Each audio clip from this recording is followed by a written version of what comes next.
Hello again. All right, nice. Everyone can hear me. Fantastic. Well, yeah, like I said, it's lovely to be here again. If you haven't met me, I'm Andy.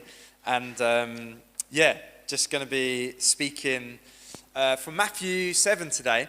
You've got two paths, one choice. And the big thing I want to say today is about ultimatums. When someone confronts you or wakes you up kind of out of complacency, or just tells you a home truth. And they can be quite uncomfortable, and they can be quite eye-opening, but I think they're life-changing, aren't they? And maybe you can think yourself of times when you've had an ultimatum, when someone has said to you, it's this way or it's that way. You know, there's two paths you can go down, but there's one choice you need to make. You know, you might think of those sort of, just as kind of, sometimes they're crisis moments in your life. Sometimes they're just moments of realization, interventions maybe, where someone says, it's this way or it's that way. And just by way of analogy, I want to tell a story. I'm a teacher. I work in a school. I'm an English teacher. And when I was training to teach it was about 7 or 8 years ago, my boss was, I'm obviously going to exaggerate because it's a story, but I cannot exaggerate. She was one of the most scary women I've ever seen in my entire life. And you probably met those people who, when they talk to you, you suddenly feel like you're a school child again, and you're kind of being told off. And it was ironic because I worked in a school, and sometimes I'd be up teaching, and and the problem with her, there's so many problems, you could hear her coming. We had these long corridors, and she always wore these really long heels. And so you'd be sort of teaching, you'd be in the flow, and you'd hear this like click, click, click coming down the corridor, and you'd sort of tighten up a little bit like this. And the issue was you'd see the children all getting really tense as well and a bit scared. And I'd think, I shouldn't be responding like them, but I am. And she'd walk in to say something like, oh, there's some printing for you, or, you know, this child needs to go here or there. But as she walked in, you'd sort of shrivel up a little bit. And I remember not genuinely being terrified of her, but she could certainly strike the fear of God into you, and you felt like you were sitting in that child's seat. And I remember I was training. I was a particularly terrible teacher at the time. I'm much better now. And I remember after one lesson, the children left. It had been a really bad lesson. And basically, the children kept talking over me, and I'm sure none of you ever did that in school because you're good people. And it was just bad, and I was sort of sitting there slumped, and she came in, and I thought, oh, here we go again. And I thought maybe she'd give me some sort of gentle words of encouragement, like arm around the shoulder. It wasn't that bad, Andy. There was none of that. She literally said to me, do you want to waste your training? Do you want to waste your life? Those are the words she said. And I'm sort of taken a bit back. And then she did soften it a bit, bless her. She said, you work very, very hard, and you've given a whole year of your life to train, and you're in your second year, and you're doing a third year of training. You've given 3 years of your life to this, and you're working long and hard hours. And if you carry on with what you're doing, you will have completely wasted that time. And even though this was 7 or 8 years ago, I can picture it now. I really remember it because it was like a moment when she sort of caught me in that complacency and said, this needs to change, otherwise there's going to be a catastrophe. This needs to change, otherwise you're never going to be good at this thing. You're never going to get over it. And fortunately, I think I've probably improved since then. She left, so she wouldn't know. She probably still sees me in that way.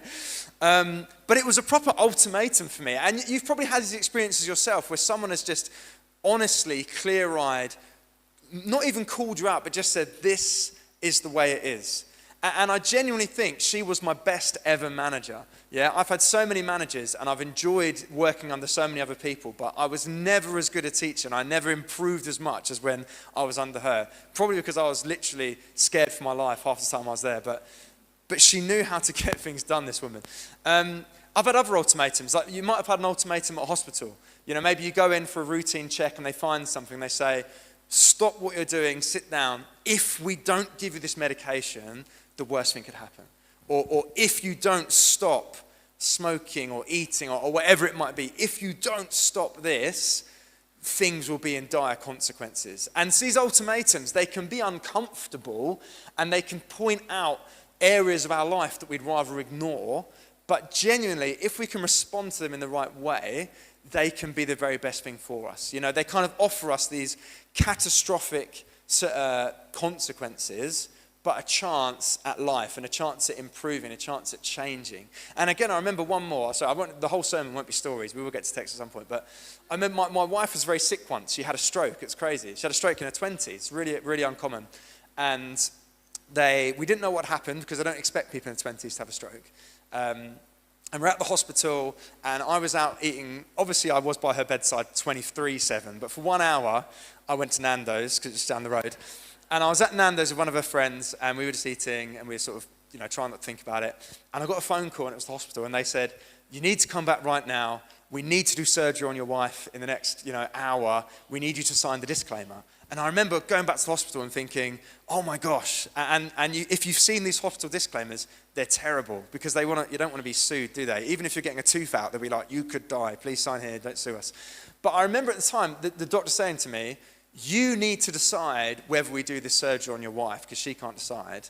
And this is why we need to do it. And obviously it was the best choice, and she's recovered and she's in great health, and we thank God for that. But I remember that moment of ultimatum. We must change this right now, otherwise there will be severe consequences. It's this kind of antidote to complacency and to ignorance. And I think when I think about Jesus, it's very simple sometimes to think of Jesus as kind of gentle Jesus, meek and mild. And certainly Jesus was an incredibly gentle man and still is. We probably all have testimonies, if we're Christians, of how gentle Jesus has been to us. And yet, Jesus was a man who was constantly confronting people, constantly asking them to make a decision and change their life. And even today when Jesus speaks, we had a prayer up here just now that it'd be like arrows to the heart, convicting and challenging. And it's quite a dangerous prayer to pray. God, fire arrows at me, at my heart to change me. I don't know how many people said amen to that one. I did, but it's because I'm the one shooting the arrows at the moment. But Jesus confronts people, and Jesus challenges people at the very core of who they are, and he demands us to make a decision. And you may have been a Christian for many years today, or maybe you're not a Christian, but I really believe that this morning Jesus would demand us to make a decision again. He would give us an ultimatum and say, will we follow him? Will we trust him? Will we give our lives to him, or will we not? And he's not trying to manipulate us. He's not trying to hurt us or make us feel bad. He's like that doctor offering us the medicine and saying, this is the only way for life. This is the only way you can move forward. And it's a loving challenge, and it's a loving conviction, and it's a loving ultimatum. But we need to be reminded again and again that there's no casual Christianity. There's no sort of, I'm 1 foot in, 1 foot out. Maybe I'll give it a go. I'll see how I go. There's no casual Christianity. Jesus offers up an ultimatum. And so if we go just to the next slide, we have here Jesus' ultimatum. At the end of this set of verses, it's Matthew 7, the very end of Matthew 7. He's for the whole 2 chapters and for the whole last 7 or 8 weeks that you've been doing this series here, Jesus has been teaching about all sorts of things, about anger and lust and sexuality and retaliation and love and charity and prayer and spiritual disciplines. And he teaches on all these things for 2 whole chapters. And at the very end it says, when Jesus had finished saying all these things, the crowds were amazed because he was teaching as one with authority. And Jesus demands things of us. Jesus has an authoritative word for us, which is yes or no. Will you or won't you? And what I want to speak about this morning is Jesus' challenge to us, Jesus' ultimatum. And so I think it's on the next slide. I should have put these up myself. But his ultimatum, there's one message here. And if you just go to the next one again, the one message that he has, I tried to make this as kind of concise as possible, but it wasn't easy, is that faith that saves us is not found in a profession. I'm a Christian. I'm a good person. It's not found in performance, how well we read the Bible or pray or do the things that Christians are supposed to do, but in a hidden foundation of obedient trust in Jesus. And that whether we have this faith, thanks very much, is the most important question of our lives. So I'll say that again, that faith that saves, Jesus calls it entering the kingdom. Faith that saves is not found in what we say. It's not necessarily found in what we do in our performance, but in this hidden foundation of obedient trust in Jesus. And this is genuinely the most important question of our lives. Do we have that faith? Are we faithful to that?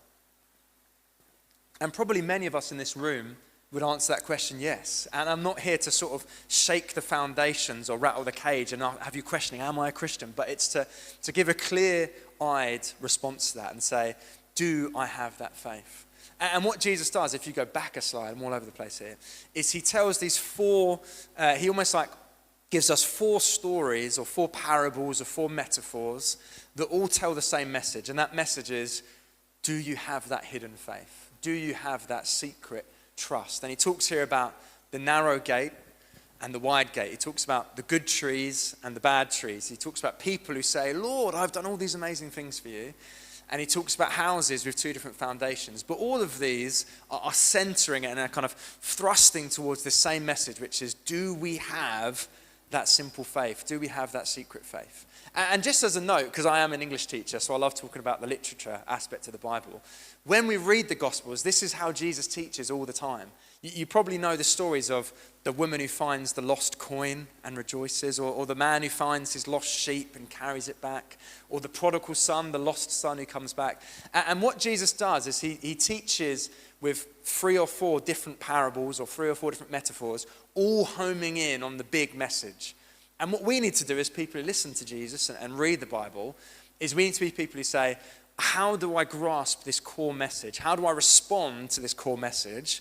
And then what are the sort of the facets of the diamond? Anyone got diamond ring in the building? Maybe don't put your hand up, someone will nab it. But you know, when you turn it around and it shimmers in different ways. And it's almost like Jesus is holding up this core message and he turns it and he shimmers something slightly different each time.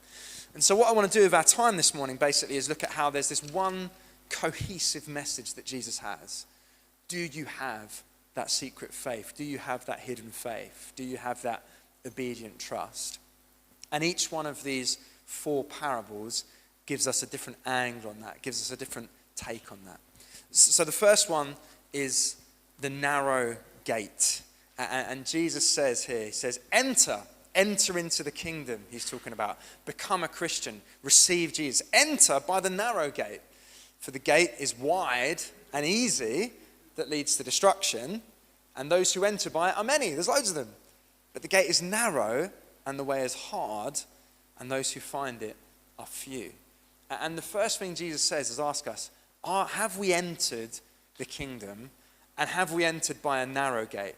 And he paints the picture of the Christian life here as something that's uncomfortable, something that's difficult, something that can be a bit cramped and a bit arduous, something that can be a bit lonely. And the question that arises is, well, have I entered?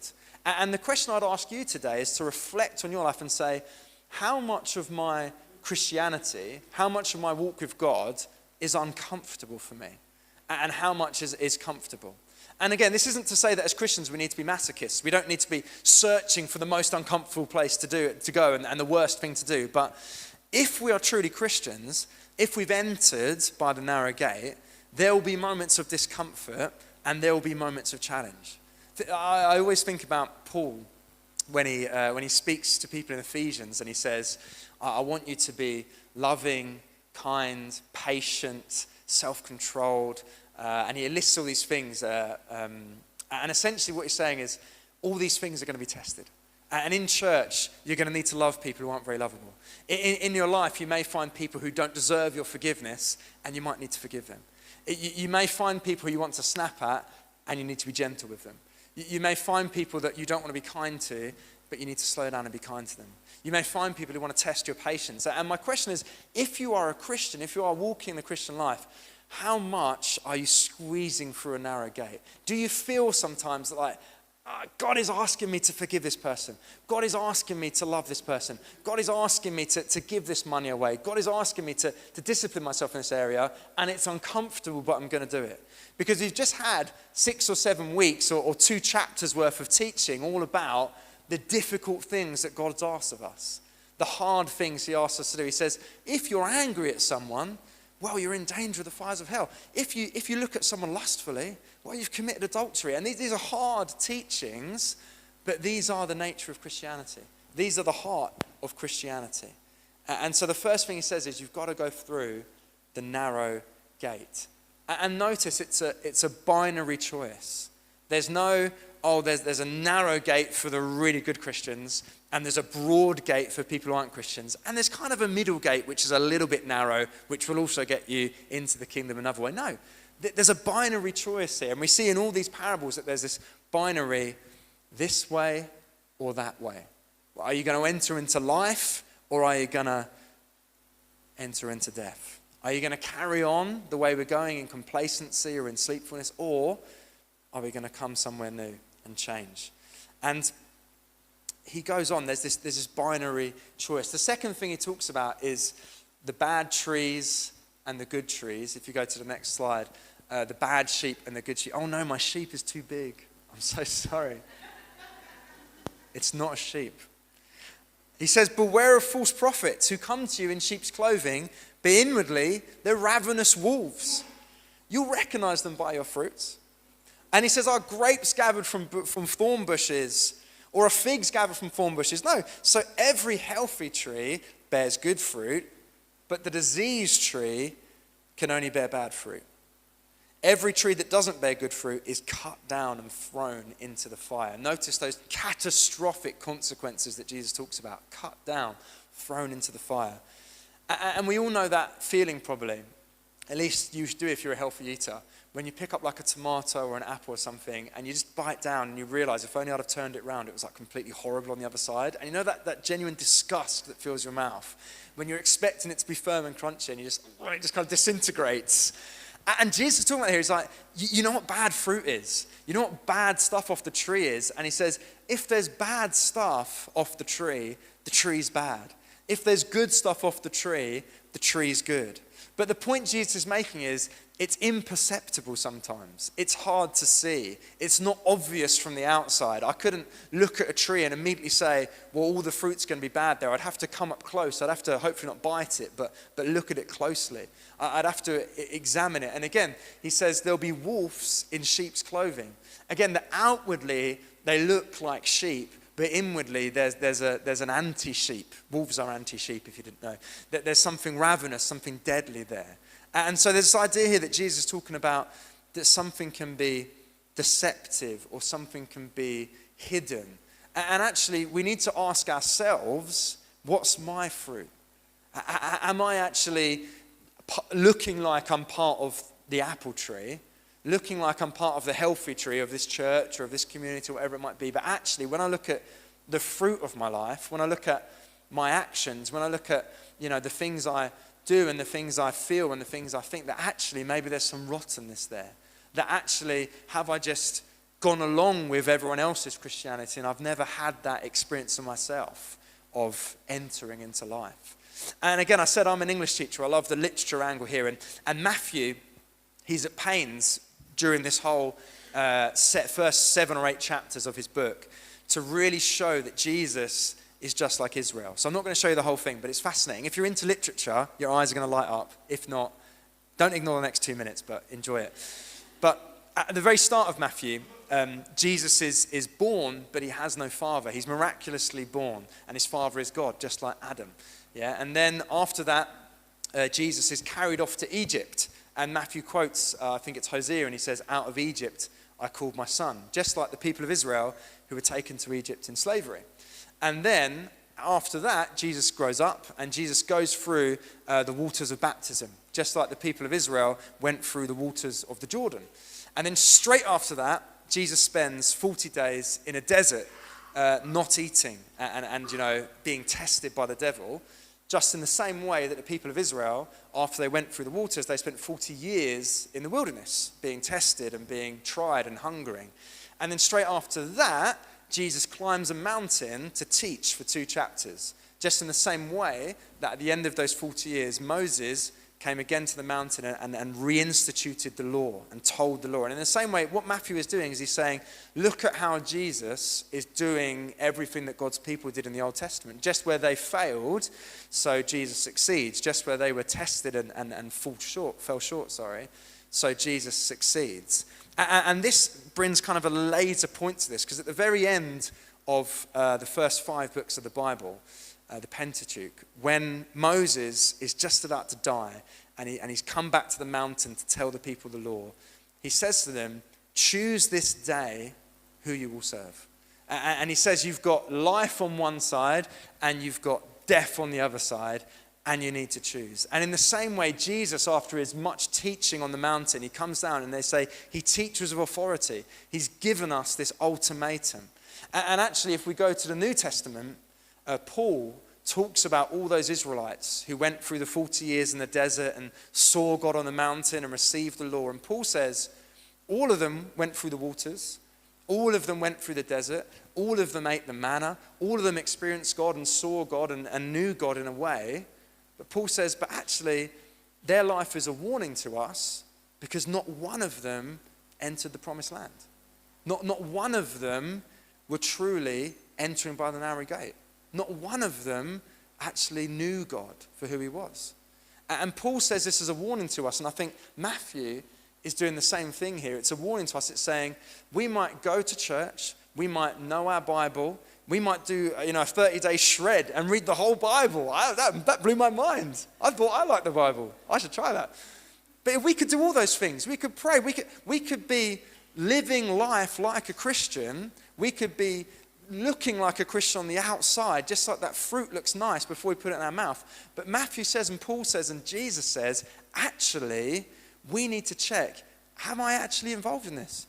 Am I truly a Christian? Have I entered by the narrow gate? Am I good fruit? And he says, well, how will I know? He says, you will recognize them by their fruit. And what is the fruit of the Spirit? I can never remember all these, so you might need to help me. It's goodness, it's love, it's patience, it's joy, it's peace, it's kindness, it's a few others as well. Self-control, gentleness. Probably says something about me, which ones I forget, I don't know. But that's the fruit of the Spirit. And Jesus says, if that fruit is not coming out your life, if in your life as a Christian you're not feeling that, 5 years ago, 10 years ago, I'm more loving than I was then. I'm more gentle than I was then. I'm more patient than I was then. I'm more kind than I was then. Jesus says, well, have you changed? Do you actually know me? Or are you just going through the motions? And again, this is not for us to say, shake the foundations of our life, but just to have that question, am I changing? Am I bearing good fruit? Am I part of the tree? Because many hundreds and thousands of the people that Jesus spoke to would have thought that they knew God, and yet they didn't. Would have thought that they lived a life that was pleasing to God, and yet they hadn't. And if you go to the next slide, the next thing he says, not everyone who says to me, Lord, Lord, will enter the kingdom of heaven, but the one who does the will of my Father. On that day, on that final day, many will say to me, Lord, Lord, didn't we prophesy in your name? Didn't we cast out demons in your name? Didn't we do many mighty works in your name? And I will say to them, I never knew you. And again, Jesus is speaking to people who would profess and would claim to know God so well. That they would have, we think 30-day shred, they would have memorized huge chunks of the Bible so well. They would have performed all sorts of rituals and habits and rites that would seem crazy to us, their dedication to God. And yet when God himself came down to them, they rejected him. And we need to understand that performing the motions of Christianity, even doing the most amazing things. I don't know how many of you in here have ever exorcised a demon or have ever prophesied in the name of Jesus and actually seen something that you foretold come true or done mighty works. And Jesus says, doing those things does not mean that you know me. Doing amazing things and performing outstanding miracles or feats of dedication doesn't mean that they know him. And notice the binary that Jesus says. He says, many will say to me, Lord, Lord, that kind of repetition, that come on, God, come on. Like, Lord, Lord, haven't I done this? Haven't I done that? Haven't I done this and that? And Jesus says to them, not, oh, you should have done a bit more. Oh, you should have done something. He says, I never knew you. And the question here is do we know Jesus Christ? Do we know him intimately? Do we know him as a friend? Do we know him as God, as a brother, as a savior, as a father? Because for all that we do, we need to know God. And on that final day, the question that God will ask us is not, well, how many demons did you exorcise? How many how many of your prophetic words came true? How many times did you read the Bible? How faithful were you in prayer? No, he'll say, do you know me? He'll say, have you been forgiven by me? And I want to ask this question here in red. Where's your confidence? And I think this can be a real diagnostic. It's when we're coming to God, maybe with a request, or we're coming maybe to ask forgiveness, or we're coming to God, where's our confidence? Where do we reach to kind of get God on side? And we probably wouldn't say it out loud, but for some of us it would be, well, you know, I read my Bible really faithfully this week or this month, so surely God will now listen to my prayers. Or, you know, I've really been patient with my spouse or my children or my friends for the last week, and now He'll really be on my side. Or I've been so good with my attendance at church. And you could probably fill in the blank there. Where's our confidence when we come to God? Because actually, the only confidence we can have is, I'm forgiven by God. Jesus loves me because he's chosen to love and forgive me. And so we've got to ask ourselves, where's our confidence? When we come to God with requests or with answers for forgiveness or whatever it might be, where do we reach? Where's our confidence? Because on that last day, Jesus won't say, did you read the Bible enough? Did you pray enough? Did you preach enough sermons? Did you go and evangelize enough? Those things are so good, but he will say, do you know me? And again, there's that binary. Do we know God? And the final story he tells here, it's a very famous one. He says, everyone who hears these words of mine and does them will be like a wise man who built his house on a rock.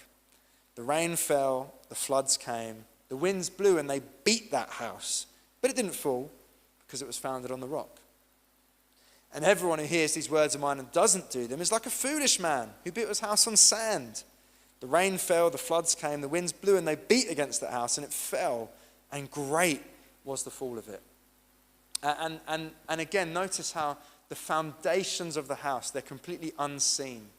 You know, I could look at all the houses out on this street here, and I have no idea what their foundations are. I have no idea whether they're up to scratch or not. And you've probably been through this yourself. If you try and buy or sell a house, and you have to do these surveys, and they give you like a RAG rating, like red, amber, green, and it's just complete Greek to me. I like, you know, whether you've got foundation issues or wall issues or structural issues or this issues. I probably should have spent more time doing this, but, you know, you don't know until the expert comes in. You don't know until someone tests it. And what Jesus is saying is, you can look exactly the same on the outside, but the rain will come, the storms will come, the winds will come, and the floods will come, and that will test the house, and that will show the house. And notice how he uses exactly the same language here.